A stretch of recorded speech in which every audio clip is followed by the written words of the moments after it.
Welcome back to the Concession Stand. I'm your host, LeBeau, and today I have with me again Jeff. Hello, I am Jeff. What are we talking about today, Jeff? We are talking about, and I quote, the movie Star Wars fans have been waiting for, according to some random person on the cover of the Titan A.E. box set. Mm-hmm. But we're talking about Titan A.E., one of the last movies by Don Bluth. I think it was his last. I think it was too, but I didn't look it up, so I didn't want to say his last and then have somebody in the comments go, actually. Yeah, it kind of makes you wonder what he's up to, because it doesn't seem like he's retired, at least from that Fan X panel you sent me. Yeah, I don't know either. Maybe he's just going to Comic Cons and other things like that. Possibly. But I wanted to quickly instill in our dear viewer the utter wild timing of you asking me to be on the show. Because I was literally, the idea for this discussion was percolating in the back of my mind only a few hours before you asked me if I wanted to be on a podcast talking about lesser known movies. All right. Awesome. And part of that has to do with that tagline I mentioned earlier, the movie Star Wars fans have been waiting for. It got me thinking about if there was some commonality between Titan A.E. and any Star Wars movie. Mm-hmm. And the idea that I came up with is that Titan A.E. is kind of the exact same movie as Rogue One. I can kind of see where you're coming from with that. And I had to rewatch both of them to confirm that, because I was thinking, I'm like, are they the same movie? Are they? Is this just a surface level comparison, or is there something deeper going on there? And so I kind of wanted to do some quick compare and contrast here at the beginning, if you don't mind. Sure. So at the very beginning of both movies, you have Kale and Jyn Erso. Mm-hmm. Kale Tucker and Jyn Erso, Titan A.E. and Star Wars. They are both the children of geniuses who have worked on and needed to continue working on some super device. Mm-hmm. And their fathers had to leave, abandon them as a young child in order to pursue that device. Sam Tucker had to leave Kale so that he could continue working on the Titan project. And Galen Erso had to abandon his daughter Jyn so that he could work on the Death Star, which juxtaposed are the exact opposite machines. Mm-hmm. I was going to say the exact same thing. And yet they're still spheres. They're still spheres somehow. But they both wind up being a friend of their father's and basically being raised by another person who is portrayed as a black man because Tech, the guy that raises Kale, is voiced by, I forget who he is. He's a rapper though. He was a rapper before he was in this movie. Ice Cube. Sure. No, it was an Ice Cube. I forget who it was. It wasn't like maybe he was big in the 90s, but I didn't recognize his name outright. And Can I just say how weird it was to hear Nathan Lane as a villain shortly after watching Oh yes, Modern Family in its entirety. Mm-hmm. Yeah. That's really funny. I just heard Pepper the entire time. Yeah. But anyways, again, going back to the comparison, they both wind up on adventures to find their father's inventions. One to destroy it, one to use it. Also availed hope that both of them are still alive. Yeah, both of them are still alive, kind of. No, Sam Tucker is dead by then. Yeah. But they both receive hologram messages from their parents, instilling how much they loved their child, and convincing both of them that maybe their father wasn't a terrible person, they just had a terrible situation. And it's a touching scene in both movies. It's a very touching scene, but it is really funny. And they both they both have this first scene, last scene rhyming that they both do. I don't know if it's technically foreshadowing, but let me put it to you this way, right? You have the first scene of Rogue One.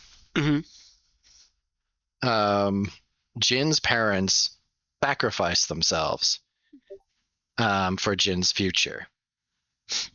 At the end of the movie, Jin and Cassian sacrifice themselves for the rebellion's future. Right.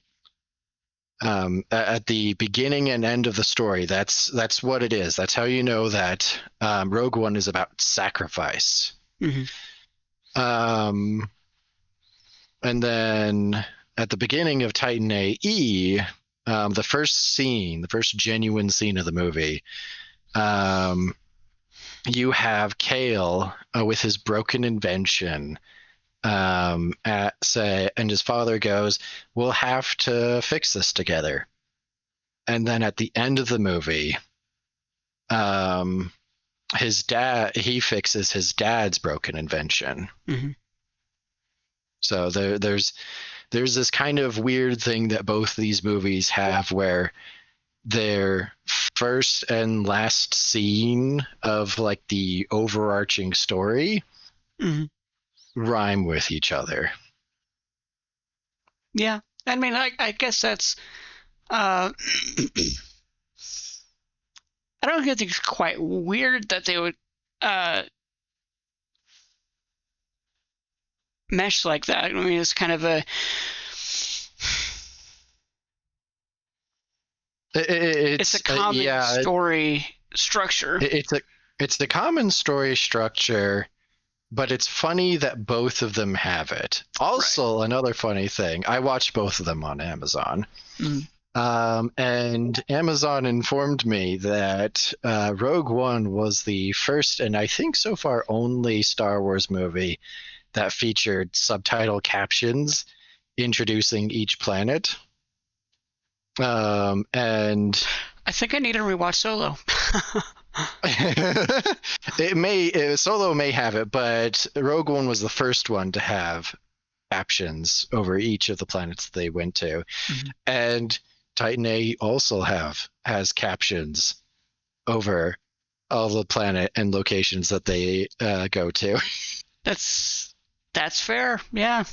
That's a very surface level, but I think that there's a lot of similarities between Titan A.E. and Rogue One, and I think that's just kind of fun to point out and to compare and contrast. They are not the same movie, but they do have a lot of similarities that I didn't initially put together.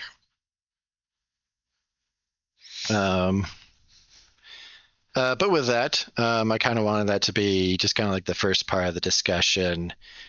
The second part, and this will hopefully be more of a discussion, is about the visual, the unique visuals of this movie. Yeah. This was one of the first movies to blend 3D and 2D animation to varying degree of success. Yeah. What did you think of the visuals of the 3D and the other visuals of this movie? I think where this kind of failed, where something like Atlantis or Treasure Planet succeeded. Treasure Planet, yeah. Mm-hmm. They still had hard lines. They did, yes. So it was more of 3D structures that still had those hard lines rather than here's this 2D animated character in a clearly 3D space. Yeah. Well, like, and I don't especially think it like married too well. Especially like, here's a 2D animated character in a 3D animated spacesuit. Yeah. Oh yeah. That was real right. weird. It was like a really weird visual, really funny looking. I won't give them too much crap about it because it was like fairly brand new to them. Yeah. Something I didn't realize, and I just realized while I was watching the credits. I don't know why I watched the entirety of the credits. I just did. But I noticed that they had an entire team devoted to each of the main visual scenes, 3D visual scenes in the movie. So the first scene, whenever he's carving up the rubble, the ship rubble, it had this is the team that worked on that, and the company and all the people under it. And then it's it's my time to fly, that scene. It has this is the team and everybody who worked on that, and so they had entirely different teams on each of these huge visually big scenes. Interesting. So I thought that was really interesting. I don't know that that's how modern CG animation works, but I don't know very much about CG animation. Well, I know typically one movie won't outsource all of its VFX to a single effects house. So you can see creatures or skin textures or facial animation go to different houses just because they spread the work out. Have a quicker, tighter turnaround. In this one. Yeah, in this one, it seemed like it was just we just hired this group of people to do this scene, and that was it. And it could be just different specialities with rigging, and because they're both pretty different kind of scenes, My Time to Fly, or what? Yeah, My Time to Fly. Yeah. That scene, it's very kinetic and fast pace and that kind of stuff. So I can get that. I can get behind that. And there was a lot more integration with the 2D in the first one, Cosmic Castaways. Yeah, Cosmic Castaway. I love how most of them have a cool song to go with them. Cosmic Castaway, My Time to Fly. The one in the ice rings doesn't have a cool song associated with it, but it is still that's probably my favorite scene visually in the movie. Great. What it reminds me of? Oh, what's it remind you of? Ever seen Wrath of Khan? Oh, yes. I watched it once. Forever ago. They're in this gas cloud. Mm-hmm. And it disrupts sensors. Mm. And so Khan's ship can't see where the Enterprise is. And it's basically an exact parallel. So I thought that was cool. Oh, yeah. To compare another giant sci-fi franchise to this movie. I could compare it to another one, but I don't know that you would like it. What? Have you ever seen Battleship? I have not. It's a great movie. It's great in that it's really fun. It's not great as in there's anything too deep going on in the movie. I mean, I watched Godzilla versus Kong, and I had a fun time. Yeah. But there's a scene. It like goes into nighttime, and so they can't actually see each other. Mm-hmm. So what they do is they tap into the sensor buoy data. Mm-hmm. And the Japanese captain starts calling out shots like he puts the buoys on a grid and is just like, shoot the A. It's probably one of my favorite scenes in the movie where they like legitimately make Battleship into a Battleship game. That has to be the dumbest gameplay integration. I need to sit down. Oh my gosh. Oh man, it's so funny though. It's such a fun movie. It has dumb stuff like that everywhere. I'm legit lightheaded. What the crap? I'm sorry to break your brain. Oh. Okay. So anyways, Titan A.E., right?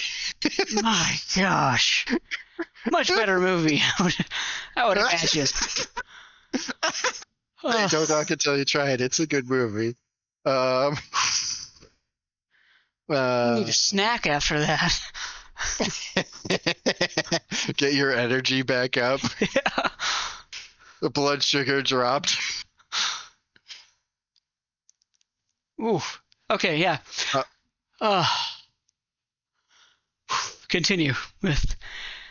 All right. So the next part that I wanted to go over is kind of like the themes of Titan A.E. And I already kind of referenced it a little bit, but in the first kind of prologue narrated by Sam Tucker, Kale's father, voiced by the brilliant Ron Perlman, who I love in every role that he's been in. That's why I recognize that voice. I know, right? I place it. I'm just like, I know that voice. I know that voice. But yeah, that's Ron Perlman. That's why he sounds so cool. But in that opening bit, there are a couple of things I noticed. Thing one, they didn't build the Titan to fight the Dredge. The Dredge attacked humanity because they built the Titan. What a freaking cool bad guy, man. Yeah, what I love that. The Dredge. They're beings made out of pure energy. I have a comment about that later. But honestly, actually, going back to what you said earlier about like the distinct visual style, the ship design, top notch ship designs. Tangent over, but yeah. Tangent over. But it says that humanity was building the Titan, and that's what scared the Dredge, which is weird because what does the Titan do? It makes a planet. It's not that crazy. It's not that dangerous. It winds up being dangerous to them later, but that's because of something that that didn't need to have happen. Yeah, I think what it is that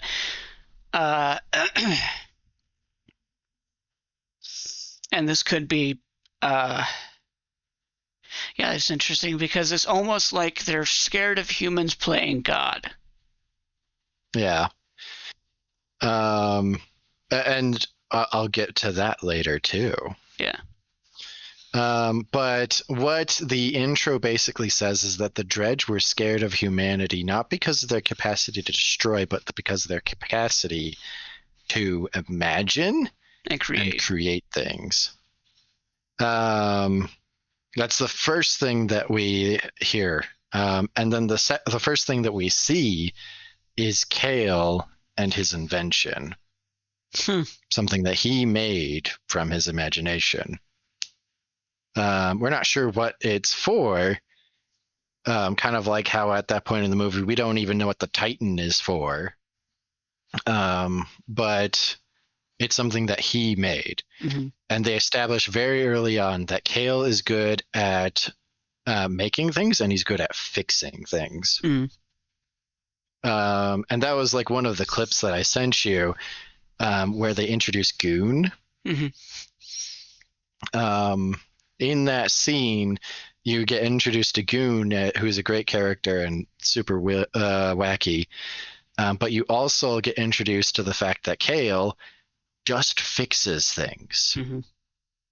And all of his cool moments, all of his big cool moments in the movie, they're not fighting things. He's not winning battles. He's fixing things. Those are all of his best. It's being creative and fixing things. That's everything that Kale is good at. Yeah. Escaping from the Dredge cell, he didn't punch a hole in it. He like figured something out. Yeah. Yeah. Huh. Man. Yeah. he never, like, even at the end, whenever he's fighting Corso and Preed, he loses that fight. The only reason that they got out of there is because they started turning on each other. Yeah. But anytime that he needs to do something, anytime he does something heroic, it's him fixing something. It's never him fighting something. Because that's what makes humanity truly strong, truly unique. It's not the ability to break things; it's the ability to make things and fix things. If your perception of power is the ability to dominate, to destroy, and you are weak, or something like that. Yeah, it is something like that. Yeah, the force for defense, never for attack. Yeah. Karate here, karate here, karate never here, something like that. Yeah, that's what it is. Yeah. Miyagi. Yeah, that's it. While we do still have some time, I do have some grievances with the movie. Go right ahead. I do too.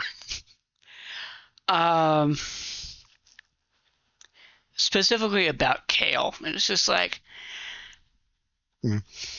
I find it interesting because like these two movies came out around the same time. So like Titan A.E. and Treasure Planet. I think the Abandoned Son storyline was done better in Treasure Planet. Yeah. Like in Titan A.E., it's just more like, oh, Kale's pissed off at the world. Mm-hmm.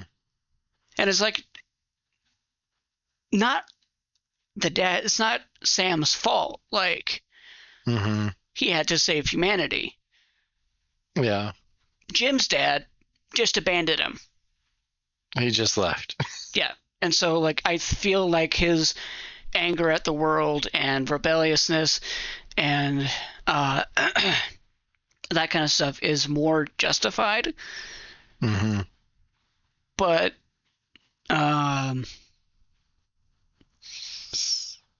and that's what makes it so sweet, where, like, I feel like Jim's connection to Long John Silver and Long John Silver's eventual return Mm-hmm. is more justified. Yeah, more heartfelt. Like, more heartfelt because they form a genuine father-son bond. Yeah, and Jim's just looking for connection and that kind of stuff. But with Kale, it seems like, what's the captain's name even? I can't remember. Corso. I feel like with Kale and Corso, it's more just like, hey, you knew my dad. Like, what was he like? You know, and then they don't really bring it up too often. Yeah. And they also don't really form a bond.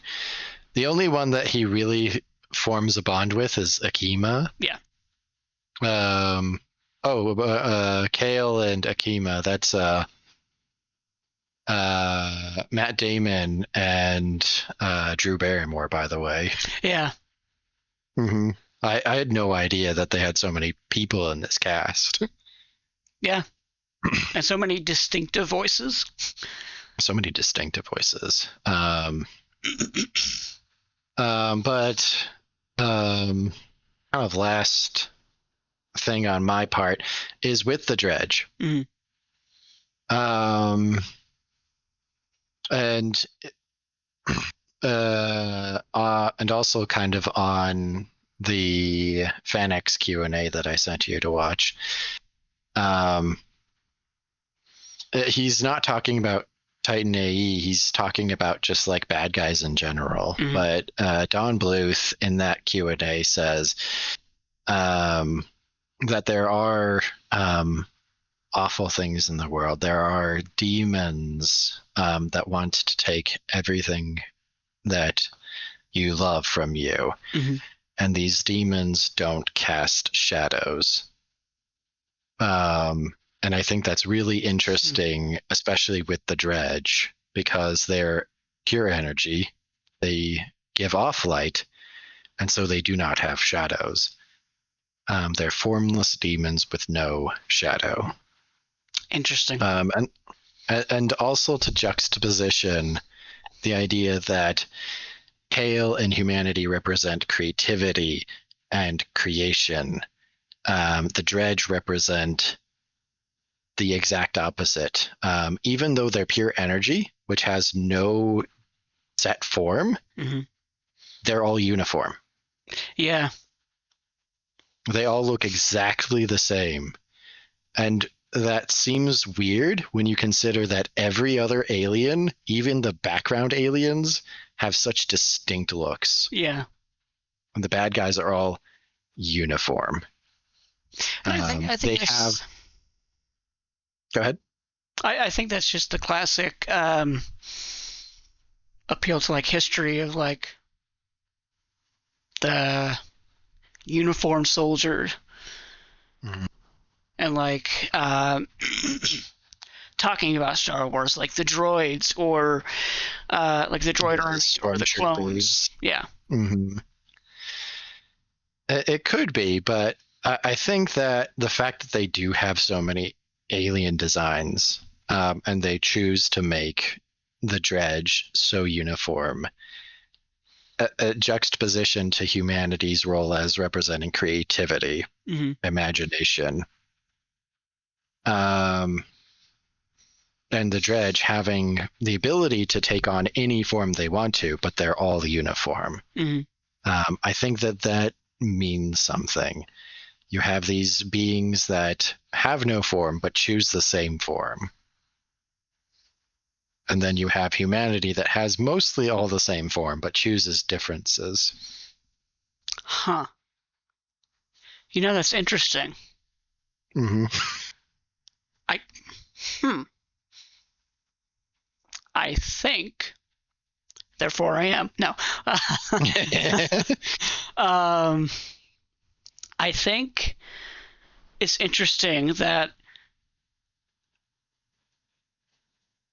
all other characters are 2D drawn. Yes. Except for the Dredge. They all have this robotic movement that lends itself to 3D animation, or that lended itself to 3D animation at that time. So that's... Huh. Mm-hmm. Now the question is that part of theme or just a coincidence? Yeah, theme or practicality. Happy circumstance. Or I guess, because they would just...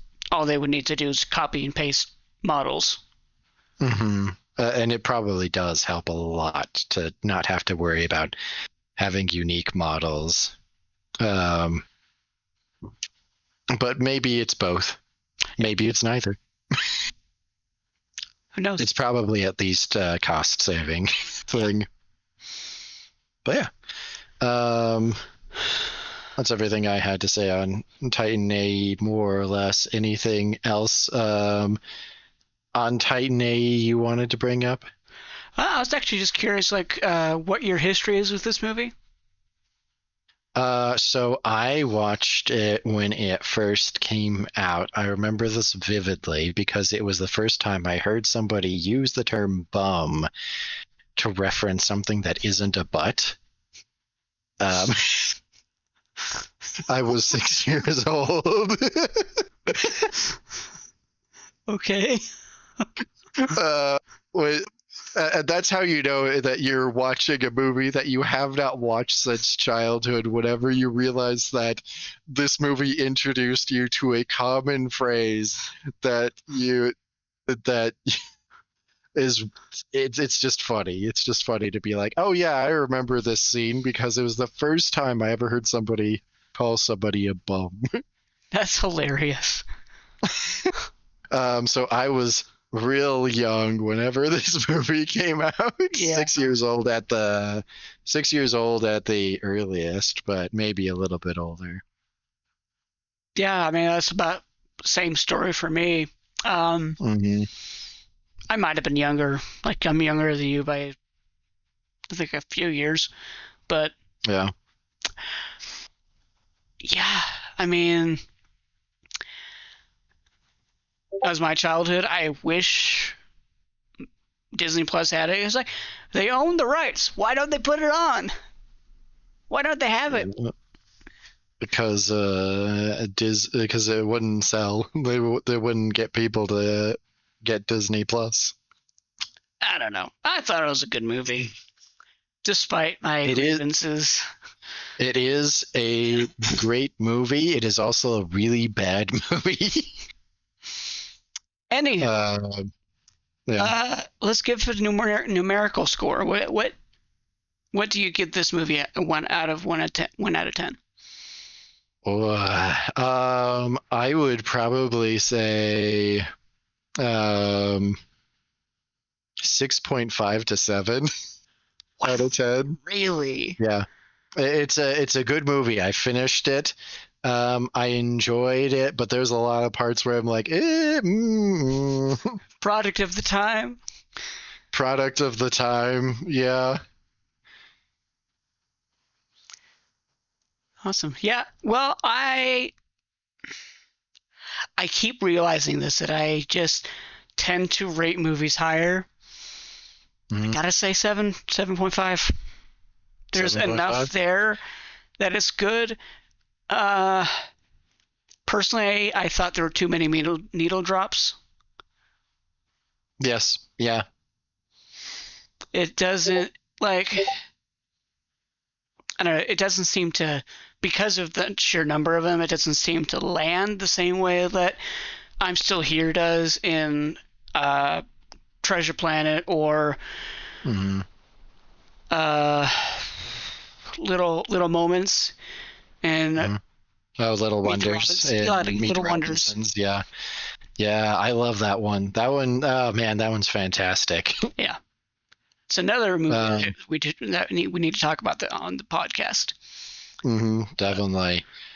I think that out of the needle drops in the movie, the really popular one is obviously Castaway. My favorite is In Over My Head, when they're repairing the ship. I think that one, it fits really well with what they're doing and what's going on, and it just sounds really cool. Right. And it's a montage song. Who doesn't love a good montage? That's fair. And it's also Kale fixing something, which is what he's good at. I have no idea who that is, but Kale? Yeah, Kale. Who's Kale Thick? Kale fixing things. Oh.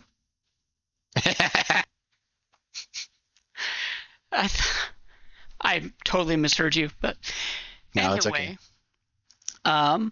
Any other final thoughts before we wrap up?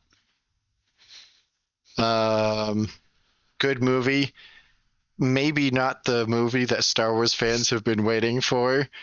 Rogue One certainly was. Oh yeah. Both similar movies, but very different at the same time. Watch Titan A.E. if you feel like it. It is a good movie. It is a good movie. Fortunately, it's not on any streaming platform, so you have to rent it on Amazon or YouTube. So, and that's our show, brought to you by Popcorn Fumes and a Prayer. Our executive producer is Penny Pincher. Director of photography is Cam Speed. Our first AD is Slade Clapper. Audio was by Check12. Legal was by Sumi Idaria. Makeup was by Make You Pretty. Our marketing wizard was Trey Lur. Stunts was by Fallen Hard. Script notes were from Paige Turner. Our editor was Seymour Takes. Transport VO Miles Away, and Union Matters are handled as always by Salary. Thank you for watching and or listening. And remember, if it looked good, it was probably done in post.